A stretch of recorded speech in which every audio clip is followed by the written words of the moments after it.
Comment la Russie et la Chine vont-elles gérer une guerre au Venezuela? Beaucoup se demandent si les gouvernements russes et chinois vont soutenir le Venezuela. D'autres, notamment dans les médias traditionnels, affirment qu'ils ont déjà abandonné le Venezuela. Examinons ces affirmations, d'accord? Le New York Post a publié ceci sur la base d'un rapport du Wall Street Journal. Pourquoi les alliés du Venezuela, la Russie et la Chine, s'éloignent discrètement? S'éloignent discrètement. Un choix de mots intéressant, alors que Trump intensifie la pression sur Maduro. Le président vénézuélien Nicolás Maduro a reçu peu de soutien de la part de ses alliés de longue date, la Russie et la Chine, tandis que le président Trump augmentait la pression militaire et économique contre Caracas.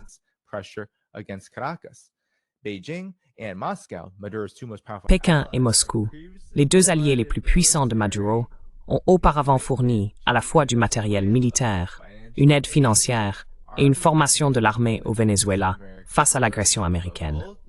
Mais les deux nations se sont écartées de leurs tactiques habituelles, alors qu'elles affrontent leurs propres difficultés militaires et économiques. Alors que la Russie avait déployé 2 bombardiers capables de transporter des armes nucléaires au Venezuela en 2018 pour afficher son unité et sa force face aux États-Unis, la générosité de Moscou s'est tarie à mesure qu'elle entre dans sa 4e année de guerre contre l'Ukraine. Jusqu'à présent, la Russie n'a fourni que 2 pétroliers pour aider Caracas à exporter son pétrole brut vers la Chine, explique Vladimir Ruvinsky, professeur de relations internationales à l'université Kessie, cité par le Wall Street Journal.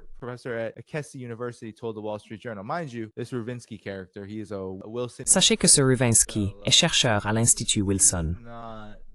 Ce n'est pas, disons, une voix digne de confiance sur ces questions. Mais selon lui, les petits gestes ne suffiront pas si les États-Unis passent à l'action avec une force meurtrière contre le Venezuela.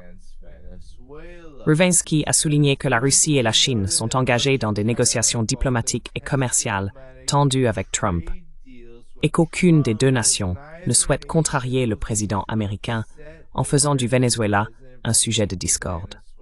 La Russie n'aidera pas Maduro au-delà de ce qu'elle a déjà fait. Ce manque apparent de soutien survient après que le Venezuela a passé des années à tisser des liens avec Pékin, Moscou et d'autres adversaires des États-Unis, afin de créer une alliance économique contre l'Occident.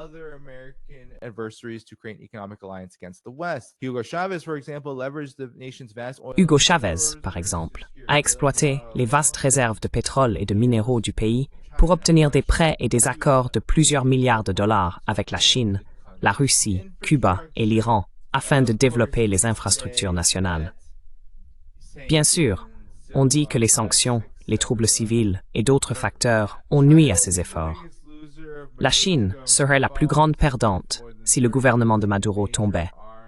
Avec plus de 30 milliards de dollars de ventes d'armes majeures à Caracas depuis 2000, selon l'Institut international de recherche sur la paix de Stockholm. La situation se déroule de manière similaire à celle de l'Iran pendant la guerre de 12 jours, lorsque la Russie et la Chine ont fait peu pour aider Téhéran à empêcher les bombardements américano-israéliens. Vous voyez donc, j'ai souvent établi cette comparaison avec l'Iran. Nous sommes en réalité dans une situation de guerre d'Iran 2.0 depuis juin 2025. Les États-Unis intensifient les menaces.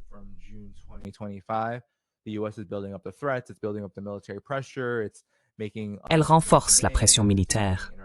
Elle formule des exigences déraisonnables. Elle viole le droit international encore et encore, puis elle attend le moment opportun pour frapper. On dit que la Russie et la Chine ne font rien pour le Venezuela à ce stade, qu'elles ont abandonné le Venezuela. C'est le récit de propagande. Maintenant, même si ce Kuczynski, ou quel que soit son nom, a reconnu que les sanctions ont joué un rôle, ce qu'il n'a pas reconnu, et qui, à mon avis, mérite d'être dit, c'est que la guerre de 12 jours ne s'est pas mal passée pour l'Iran, que l'Iran n'a pas supplié la Chine et la Russie d'apporter un soutien supplémentaire. Certains ont critiqué l'Iran pour cela.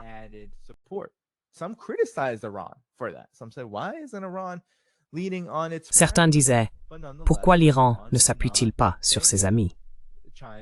Mais malgré tout, l'Iran ne suppliait pas la Chine et la Russie de venir à son secours. Et bien que des rapports indiquent que Maduro aurait supplié la Russie et la Chine d'apporter un soutien supplémentaire, il n'est pas clair si cela s'ajoute à ce qui a déjà été promis dans le cadre de ce dont nous allons parler, leurs grands accords de partenariat stratégique. D'accord. Parce que, selon moi, c'est ce dont on ne parle pas. La Russie et la Chine ont effectivement des accords et des partenariats majeurs avec le Venezuela, bien plus solides que ceux que le Venezuela entretient réellement avec quiconque, à part peut-être l'Iran et certains pays de la région. Donc voici la Russie. D'accord.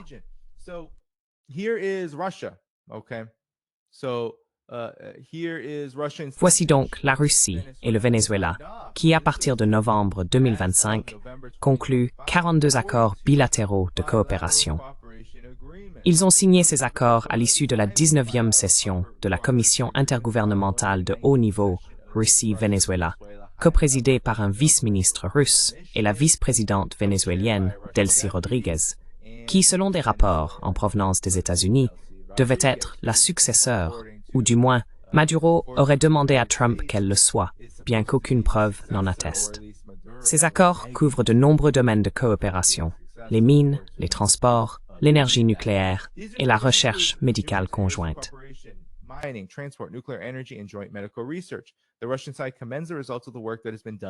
La partie russe salue les résultats du travail accompli et les accords conclus.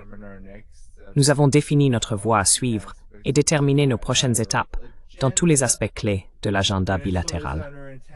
Le Venezuela est soumis à des sanctions sévères et fait face à une pression politique de la part des États-Unis, ce qui a désormais un impact considérable sur son secteur d'exportation de pétrole. Le pays possède près de 20%, environ un cinquième, des réserves mondiales de pétrole, mais son pétrole brut est lourd et nécessite un raffinage.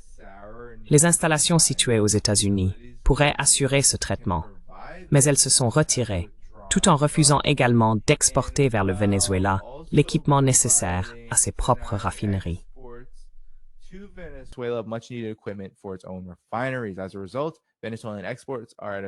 En conséquence, les exportations vénézuéliennes sont à des niveaux historiquement bas, plongeant le pays dans une crise économique. L'intention semble être de permettre aux raffineurs et aux compagnies pétrolières américaines d'investir à moindre coût au Venezuela une fois qu'un gouvernement pro-russe sera en place. Cependant, la Russie possède également une expérience considérable dans l'industrie pétrolière, y compris dans le raffinage, et cherchera à évaluer comment soutenir le secteur pétrolier vénézuélien. Le géant énergétique public Rosneft joue un rôle central, formant des co-entreprises avec la compagnie pétrolière nationale, PDVSA, dans plusieurs champs pétroliers et gaziers.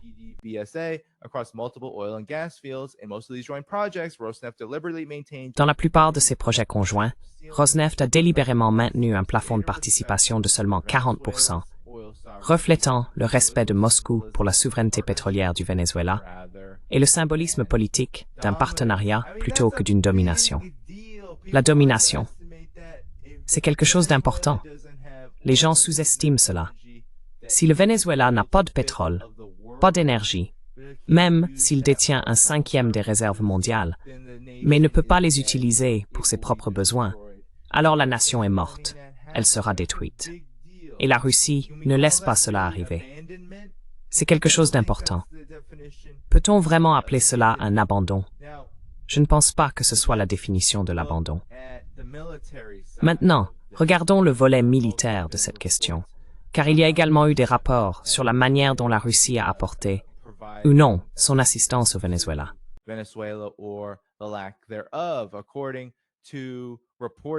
Selon des rapports provenant des médias occidentaux, le système secret de défense aérienne du Venezuela, offert par la Russie, a été révélé avant l'opération Spear, qui était le plan de l'administration Trump pour renverser le Venezuela.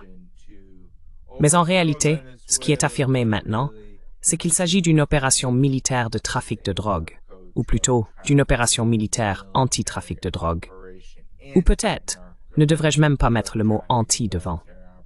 Quoi qu'il en soit, un haut responsable militaire russe, une figure politique de premier plan au sein de la chambre basse du Parlement du pays, la Commission de la Défense, a indiqué que le Kremlin avait envoyé de nouveaux systèmes de défense aérienne au Venezuela, alors que la nation reste dans une situation de conflit armé potentiel avec les États-Unis. Alexei Jouravliov, premier vice-président de la Commission de la Défense de l'État, a énuméré plusieurs armes fournies par Moscou, notamment des chasseurs Su-30 Mk2 et des systèmes de défense aérienne S-300VM.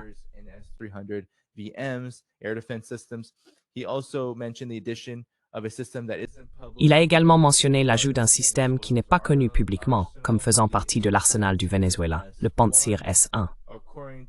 Selon les dernières informations, des systèmes russes Pantsir S-1 et Buk M2E ont récemment été livrés à Caracas par un avion de transport Il-76, a déclaré Jouravliov aux médias russes Gazeta. Si les propos de Jouravliov sont exacts, cela suggère un approfondissement des relations entre le Venezuela et la Russie. Dans un contexte de tensions croissantes entre le premier et les États-Unis, on ignore où la Russie a obtenu ses armes, car de telles livraisons pourraient avoir un impact sur la guerre en cours du Kremlin contre l'Ukraine.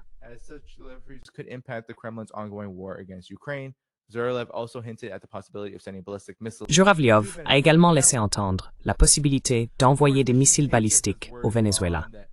Bien sûr, il ne faut pas considérer cela comme une certitude, que cela va forcément se produire. Mais l'essentiel ici, c'est que le Venezuela reçoit effectivement une aide militaire importante de la Russie. Et rien n'indique, encore une fois, c'est important, que le Venezuela réclame une aide militaire supplémentaire. Il y a de nombreuses raisons possibles à cela. Mais l'une des principales pourrait être, comme nous l'avons souvent expliqué sur cette chaîne, qu'il est difficile de transporter des avions militaires, des armements, et ainsi de suite. Le pays est sous sanction et il faut apprendre à utiliser ce matériel. Ce n'est pas aussi simple que de simplement prendre, vous savez, une cargaison de telle ou telle arme en disant « je vais faire la guerre avec ça ». Non, ce n'est pas si simple. Mais le fait est, qu'ai-je dit auparavant, encore et encore, ce sont les gens qui gagnent les guerres, pas les armes. La résilience économique du Venezuela est tout aussi importante. L'aide de la Russie dans ce processus est tout aussi importante que n'importe quelle arme. N'importe quel char ou tout autre équipement pouvant être fourni au Venezuela pour sa défense.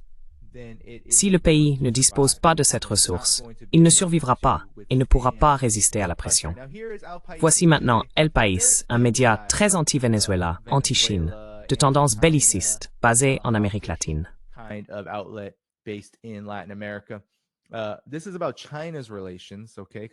Il s'agit des relations avec la Chine. D'accord, parce que nous devons parler de la Chine. Le Venezuela et la Chine mettent en avant un partenariat fondé sur des accords productifs et non sur des prêts. Les deux pays ont signé 600 projets de coopération. Et ensuite, il est dit, mais l'époque de l'aide économique généreuse est révolue. C'est un peu contradictoire, non? Et c'est là tout le problème. La manière dont les États-Unis et leurs alliés veulent que vous perceviez le partenariat de la Russie et de la Chine avec le Venezuela, c'est comme une relation de parent à enfant ou de maître à serviteur. Ils veulent que vous pensiez que la Russie et la Chine sont plus grandes, meilleures, plus fortes que le Venezuela, et qu'elles dictent donc les conditions, en disant « tu obtiens ceci ou cela » ou « tu n'obtiens pas ceci ou cela » au Venezuela.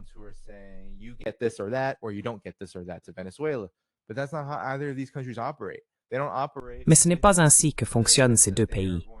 Ils n'y vont pas avec l'idée de dominer. Qu'avons-nous dit plus tôt? Les entreprises pétrolières russes, à travers leurs compagnies d'État, ne sont même pas à part égale.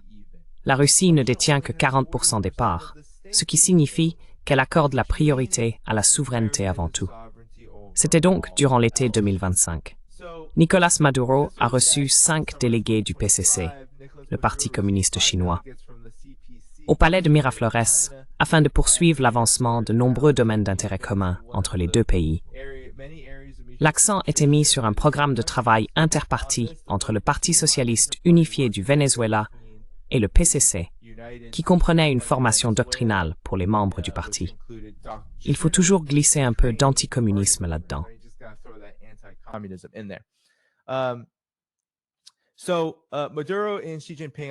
Ainsi, Maduro et Xi Jinping ont donné la priorité à leurs points communs politiques. Ils ont déjà tenu une réunion bilatérale à Moscou, échangeant des éloges et des promesses de coopération. Les gouvernements des deux pays affirment que plus de 600 accords bilatéraux sont prévus pour 2025. Ceux-ci couvrent des domaines tels que la science, la technologie, la promotion des investissements et le développement agricole. Le Venezuela accorde une grande importance à ses relations avec la Chine, un allié géopolitique qui a souvent joué un rôle déterminant dans le soutien à la révolution bolivarienne en période de crise. C'est particulièrement vrai aujourd'hui, avec bien sûr toutes les tensions, sur lesquelles je ne m'attarderai pas en termes de propagande.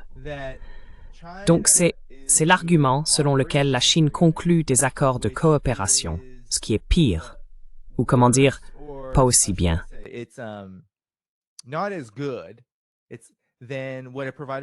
C'est moins que ce qui était fourni auparavant, à savoir un fonds de plusieurs millions de dollars, censé être une aide directe, qui avait été important avant 2012. Mais depuis, les fonds de plusieurs millions de dollars que la Chine investit au Venezuela pour financer des projets de développement ont été gérés de manière inefficace et chaotique par l'administration publique vénézuélienne, contribuant largement au chaos économique. Une part importante de ces projets, comme d'autres signés par le gouvernement de Chavez avec des pays alliés, n'a jamais été achevée. Ainsi, on nous dit que, malgré la signature de 600 accords de coopération, depuis 2012, les décaissements chinois ont cessé et qu'il y a une crise d'hyperinflation.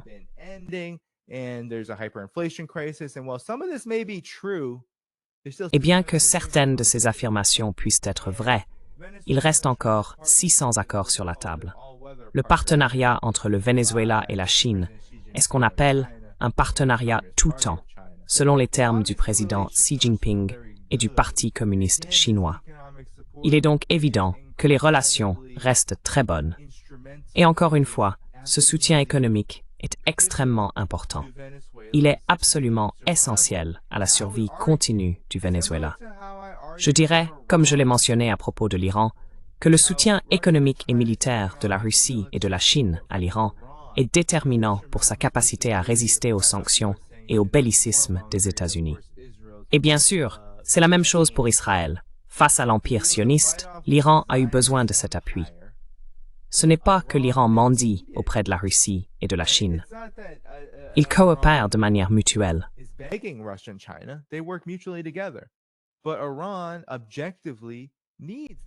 Mais l'Iran a objectivement besoin de cette aide, de cette coopération commerciale, tout comme la Russie et la Chine ont besoin que l'Iran dispose d'une certaine assise économique et d'un développement dans cette région, avec tout le commerce énergétique que l'Iran fournit à la Chine, et bien sûr, tout le poids politique, diplomatique et économique que l'Iran apporte à la Russie. Ils ont donc tous besoin les uns des autres. Et sans ce soutien à l'Iran, la guerre de 12 jours se serait beaucoup plus mal déroulée. On peut dire la même chose du Venezuela aujourd'hui. Sans le rejet par la Russie et la Chine des sanctions américaines contre le Venezuela, l'économie vénézuélienne serait dans un bien plus mauvais état qu'elle ne l'est actuellement. Les gens pauvres que l'on voit dans des scènes comme celle-ci, la grande majorité de la population, lors d'un discours ici, on voit Nicolás Maduro entouré de personnes.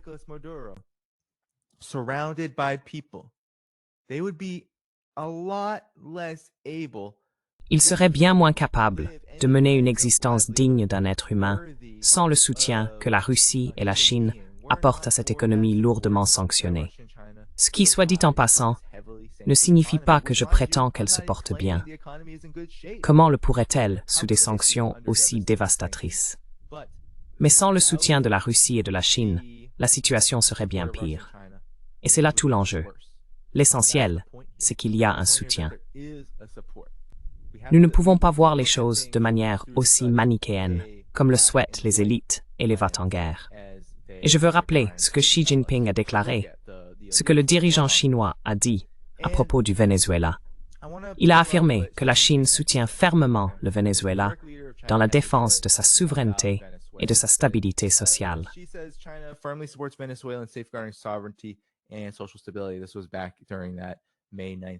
C'était lors de la visite du 9 mai.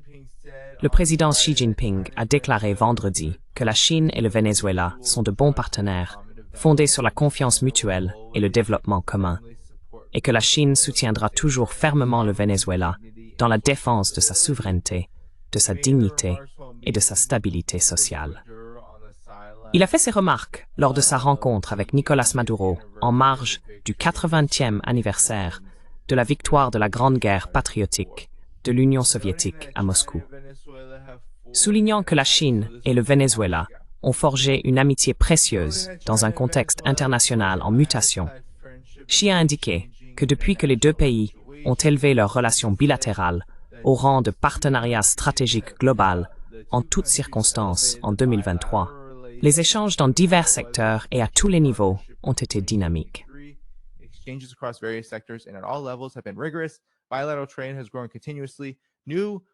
Le commerce bilatéral n'a cessé de croître.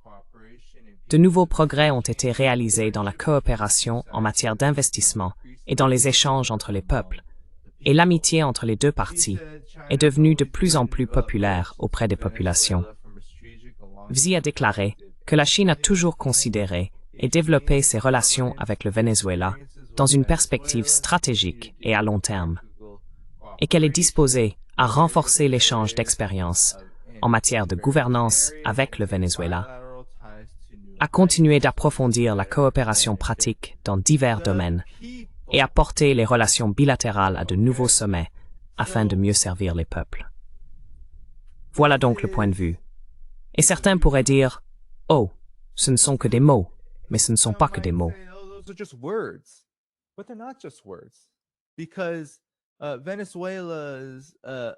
Parce que le commerce du Venezuela avec la Chine est essentiel. Il est essentiel. Vous savez, en raison du vaste secteur pétrolier et des échanges qui ont eu lieu pendant de nombreuses années entre les États-Unis et le Venezuela avant les sanctions. Les États-Unis ont souvent été un partenaire commercial majeur, mais aujourd'hui, en termes réels, c'est la Chine à cause des sanctions américaines. Sans cela, le Venezuela serait dans une situation vraiment difficile. Nous devons donc l'envisager sous cet angle, car si nous ne le faisons pas, ce qui finira par se produire, c'est que nous adopterons le récit même que les va-t-en-guerre veulent que nous adoptions, à savoir que le Venezuela est abandonné, que personne n'aide le Venezuela aujourd'hui, qu'il est complètement seul.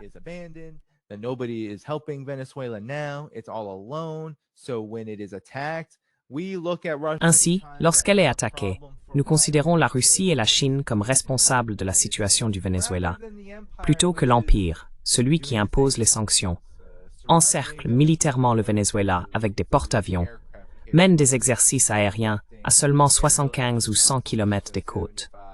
Tout cela, le changement de régime, les opérations clandestines de la CIA, a littéralement été annoncé publiquement par l'administration Trump. Tout cela, quoi qu'il arrive, la mort, la destruction, les États-Unis peuvent toujours le faire. C'est ce que les États-Unis peuvent faire. L'Empire peut provoquer la mort et la destruction. Et ensuite, nous blâmons la Russie et la Chine. Pourquoi n'ont-elles pas fait davantage pour l'empêcher?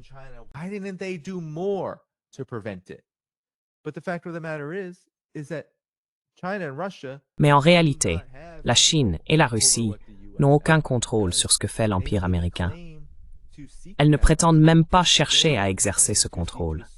Elles ne prétendent pas non plus vouloir influencer les États-Unis pour les arrêter. Et ce n'est pas par manque de principe, c'est parce que l'Empire américain est une entité totalement irrationnelle, totalement désespérée, en déclin, en crise permanente, belliciste, qui ne fera que provoquer davantage de destruction à mesure qu'on tentera de se mettre, entre guillemets, en travers de sa route. Certains diront, eh bien, vous êtes déjà sur sa route. Mais regardez comment la Russie et la Chine agissent. Regardez comment le Venezuela agit. Nous devrions prendre exemple sur ceux qui le font en ce moment même, ceux qui ont pour tâche de défendre la souveraineté. who are tasked with defending sovereignty. And the same goes for Palestine and the axis of resistance. Il en va de même pour la Palestine. L'axe de la résistance est partout ailleurs dans le monde où l'Empire frappe durement, provoquant des destructions massives, des pertes humaines génocidaires, des massacres, et ainsi de suite. Le peuple reste toujours au centre. C'est là le problème lorsqu'on considère cela comme une sorte d'opération militaire contre militaire. Non, dans cette guerre, ce sont les peuples qui feront toute la différence. En Chine, et surtout en Russie et en Iran, ces pays du monde multipolaire ne négligent pas le facteur humain, car la réalité, c'est qu'on ne va pas, et la Russie l'a déjà en partie fait, on ne va pas battre les États-Unis à leur propre jeu.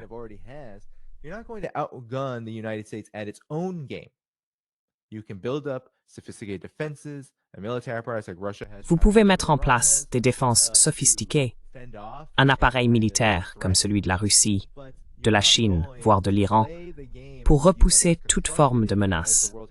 Mais vous n'allez pas jouer selon les règles établies par les États-Unis en tant qu'hégémon mondial depuis plus de 70 ans et espérer que cela se passe bien pour vous. Ce n'est pas ainsi que les choses vont se dérouler. Ce n'est pas ainsi qu'elles se déroulent. Ce que nous voyons, c'est que l'alliance Russie-Chine et sa relation avec le Venezuela a aidé le Venezuela à tenir jusqu'à aujourd'hui. Et le Venezuela ne montre aucun signe de recul ni de peur. Nous ne voyons pas cela. J'ai des contacts avec qui je communique régulièrement et qui me disent que non, il n'y a pas de crainte qu'une catastrophe frappe le Venezuela. À bien des égards, le peuple vénézuélien est le moteur de cette défense de la souveraineté. Je veux simplement je veux simplement montrer cela à nouveau. Je vais couper le son. I just want to show this again. I'm going to turn the volume off, okay? This is the leader of Venezuela. D'accord, voici le dirigeant du Venezuela, sans gilet pare-balles, dansant parmi le peuple. Pourquoi irait-il supplier la Chine de le soutenir? C'est un niveau de confiance qui, à mon avis, montre où en est le peuple vénézuélien et où en est la guerre menée par les États-Unis. Nous ne devons pas surestimer cela. Et peut-être, juste peut-être, que Nicolás Maduro se retrouvera tué. Peut-être qu'il sera renversé. Peut-être qu'il devra se cacher si les États-Unis font l'impensable. Mais est-ce que tout cela mènerait à une victoire? Est-ce que tout cela mènerait aux objectifs globaux des États-Unis ici, à savoir installer un gouvernement docile qui exécuterait leurs ordres et qui, comme nous l'avons vu dans les médias, permettrait aux États-Unis de profiter à moindre coût des besoins de raffinage du Venezuela, de polluer le pays et de piller ses ressources après l'avoir sanctionné à mort pendant de nombreuses années? Est-ce le cas? Je pense que la réponse à cette question est « tout est possible ». Mais pour l'instant, ce n'est pas là où nous en sommes dans cette guerre.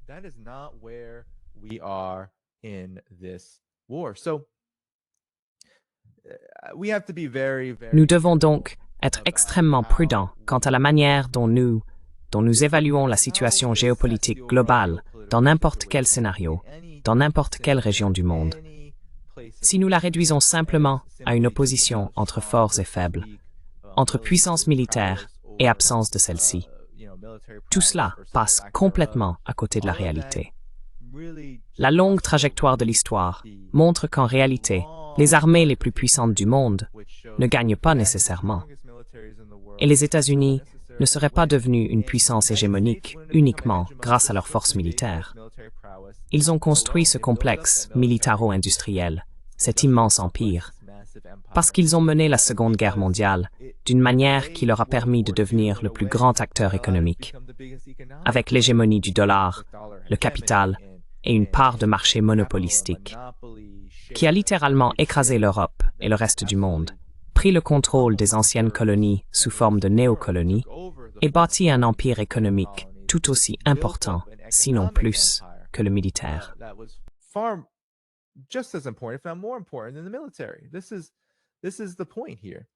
C'est là tout l'enjeu. Sans la résilience économique du Venezuela, sa capacité à résister à tout ce qu'il a traversé jusqu'à présent, on ne verrait pas Maduro danser dans les rues. Et nous n'aurions pas une situation où l'administration Trump essaie de calculer exactement ce qu'elle peut faire et ce qu'elle ne peut pas faire. Parce que la vérité, c'est que si le changement de régime était si facile, il aurait déjà eu lieu.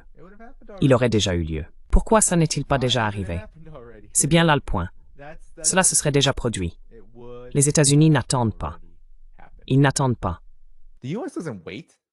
It doesn't.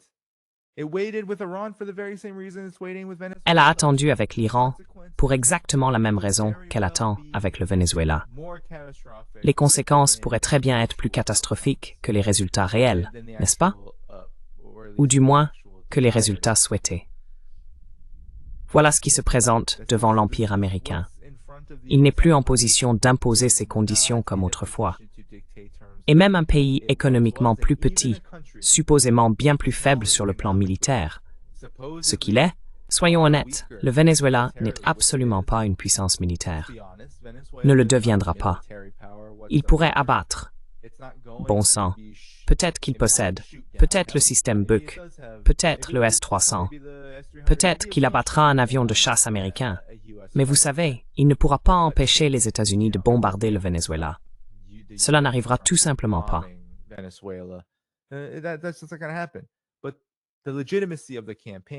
Mais la légitimité de la campagne, la légitimité du gouvernement vénézuélien, l'unité du peuple vénézuélien, ces choses-là comptent bien davantage. Ainsi, les États-Unis sont actuellement dans une situation vraiment difficile. L'administration Trump, bien sûr, s'agite comme un poisson hors de l'eau, avec tant de crises qui s'accumulent, comme c'est souvent le cas pour la plupart des administrations américaines, compte tenu de l'état de l'Empire. La situation économique est mauvaise à l'intérieur du pays. La situation politique intérieure ne se présente pas bien non plus. Regardez tous les déserteurs du mouvement MAGA au sein de l'administration Trump. Regardez l'impuissance, la faiblesse du Parti démocrate.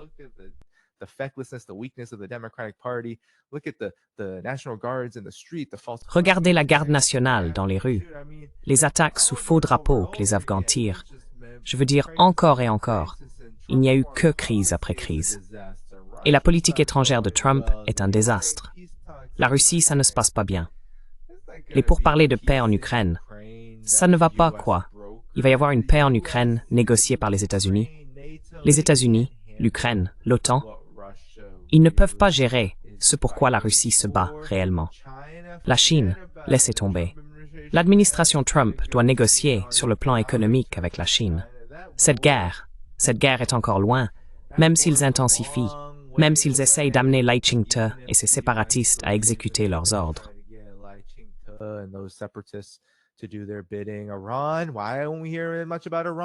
L'Iran. Pourquoi n'entend-on pas beaucoup parler de l'Iran? Eh bien parce qu'aucune nouvelle opération contre l'Iran n'est prévue pour bientôt. C'est l'ère du déclin. Il y aura des moments où ils essaieront de faire avancer les choses. Ils savent que l'establishment américain, les élites, les va-t-en-guerre, manquent de temps. Alors ils agiront. Beaucoup de leurs actions seront précipitées. Peut-être que ce sera ici contre le Venezuela, très bientôt. Mais quoi qu'il en soit, je pense que nous allons assister à des résultats bien plus complexes, bien plus difficiles, bien plus éprouvants pour l'Empire américain que ce que beaucoup sont amenés à croire. Many are being led to believe.